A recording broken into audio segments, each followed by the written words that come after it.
Hello everyone, and welcome to this game analysis tank review mixture of the T110E5. Let's make the minimap bigger and fix this. This game is played by DA Super Silence, also known as Silence, one of the players from our team, which you've most probably already seen in our WGL matches too.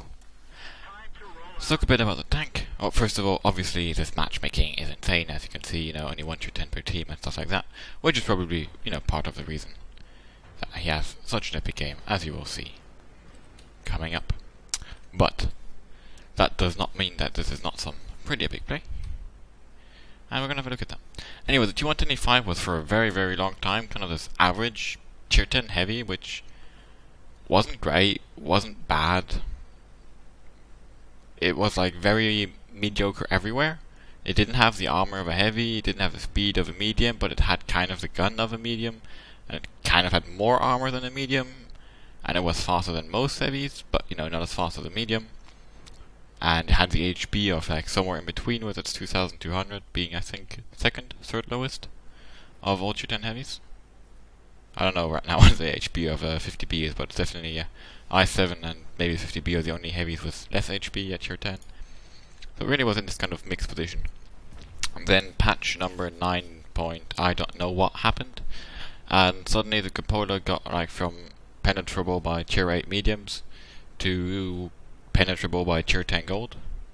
Like the cupola, as you probably all know, is between 250 and 300 millimeters of armor thick, depending on where exactly, if you hit here and here. And I mean, like the cupola just has all these weird angles everywhere. Like this is mega angled, this is kind of weirdly angled, the sides are angled, the top is angled, like angles everywhere, which really make it hard to pin.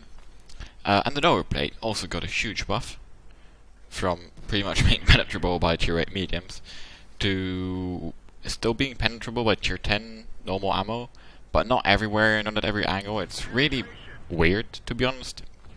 Obviously the weakest parts are straight in the middle and just next to the tracks, or maybe not obviously, but just next to the tracks is pretty weak.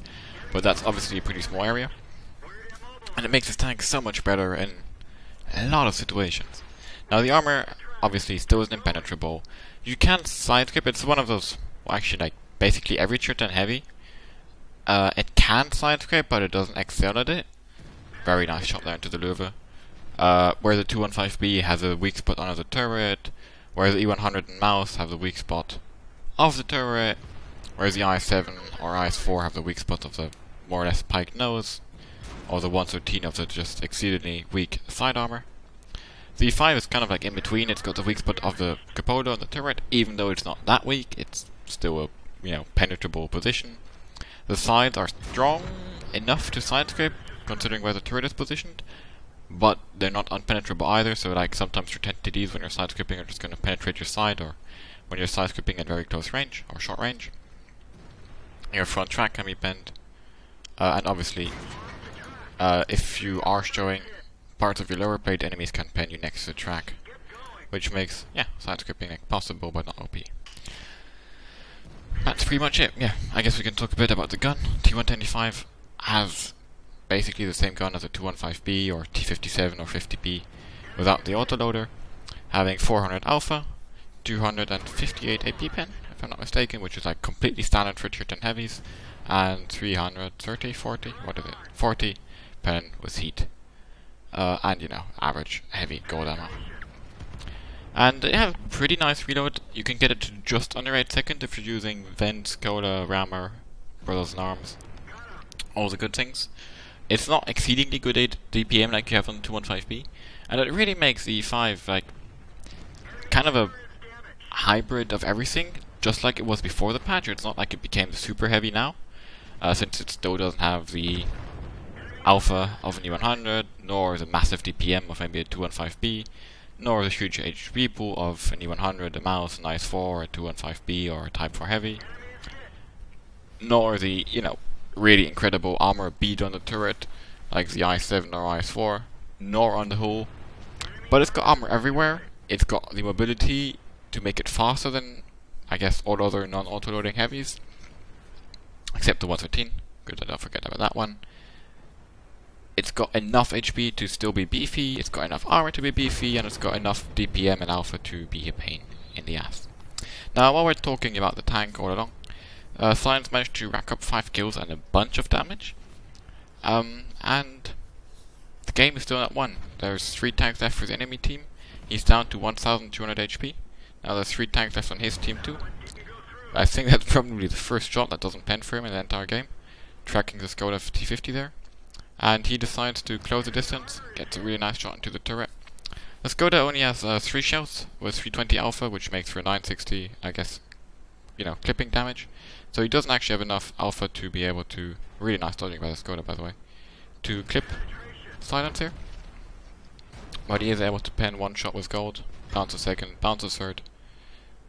And at the same time the Patton comes from behind, puts 1 into him and then a second one. Patton actually being stock, so I guess having the super Pershing gun, which has actually got really good gold penetration with 270 APCR. Science decides to go in the face lock, which is definitely the best thing you can do. You don't want a medium like this to be circling you. He uses reperk it as soon as he gets tracked. That way he also is hiding his lower plate, and the cupola is very tricky to pen, especially in the face lock range where the movements are going to be really annoying, and since you're constantly ramming the enemy, your gun is going to be really off. You really don't want to be face logging. I guess we're seeing some pro. No, this isn't even. Is this auto aiming? No, it's not even auto aiming. No, it's auto aiming. Okay. And he managed to take out that M46 Patton too, taking only 1 additional shot of damage from him, and leaving only the T-34 left on the enemy team. So yeah, the E5 is kind of a pub hero since it can really fill all the roles, although obviously it's weak to RT, but then again, which tank isn't? None. And it can really be used well in both strongholds or skirmishes or clan wars or ESL, because it can fill a lot of roles. It's got the best combination of turret armor and gun oppression, which you will find at tier 10, since the i7 and i4 don't really have the gun oppression, or don't have the gun oppression. And the 215B, while kind of having the gun depression and kind of having better turret armor, is still pretty tricky to use due to that rear-mounted turret. I can't show you the post-game stats right now, since I have a bug in my recording program, and I'm really sorry about that. But I'm just going to fly over them for you anyway. He obviously got an ace tanker, a rally welder, a steel wall, a high caliber, and a top gun. Managed to shoot 29 shells, hit 28, and pen 27, which is what makes Science out in ESL, to be honest, too. Just the insane pen ratios, doing 9,756 damage to combine with his 8 kills, blocking nearly 3,000, and driving nearly 2 kilometers in this game. Only firing 2 shells of heat also, if I saw that correctly, which is definitely something to add. Thanks for watching, everyone. I hope you enjoyed this video.